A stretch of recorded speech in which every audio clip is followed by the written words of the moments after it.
Doctor Babasaheb आंबेडकरांना. कारण त्या लेबर कॅम्पमध्ये एकीकडे मार्क्सवाद होता, पण त्याचवेळी आंबेडकरवाद, दलित चळवळीमध्ये तिथले सगळे लोक काम करत होते. अण्णाभाऊ साठे यांचा प्रवास मार्क्सवाद ते आंबेडकरवाद असा झालाय.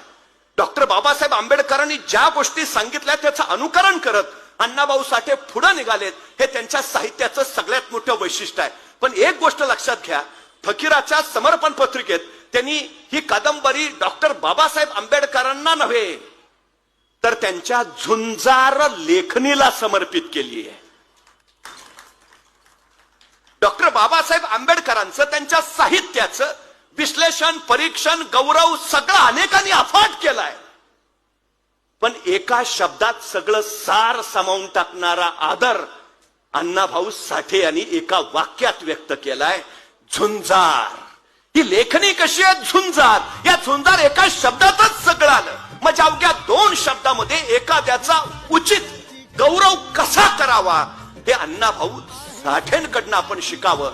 हे सगळ्यात आणि सगळ्यात मोठं वैशिष्ट्य आहे. खर तर हा सगळा प्रवास एकीकडे चालूच होता, पण त्याच वेळी महायुद्ध झालं, रशियाचा विजय झाला, लेनिनचा साम्यवाद रशियामध्ये अस्तित्वात आला.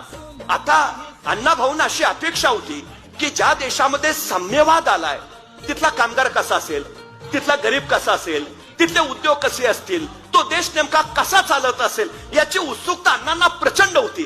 त्यांचा स्टॅलिनग्राडचा प्रवाडा तर तिकडे पोहोचला होताच. फकीराचं भाषांतर रशियात झालं होतं, चित्रा कादंबरीचं भाषांतर रशियात झालं होतं, सुलतान या कथेचं भाषांतर रशियात झालं होतं. ज्यावेळी अण्णाभाऊ रशियात गेले त्यावेळी रशियन जनतेनं त्यांचा उल्लेख सुलतान फेम अण्णाभाऊ साठे असा केलाय. म्हणजे सुलतान ही कथा एवढी रशियन लोकांच्या मध्ये रुजले. कोण आलंय?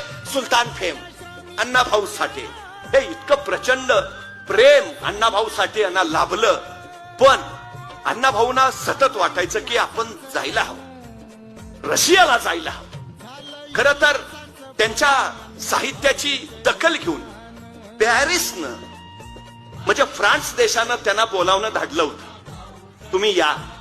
त्यांनी 2-3 वेळा पासपोर्ट मिळवण्याचा प्रयत्नही केला, पण अण्णाभाऊ साठे यांना पासपोर्ट मिळाला नाही.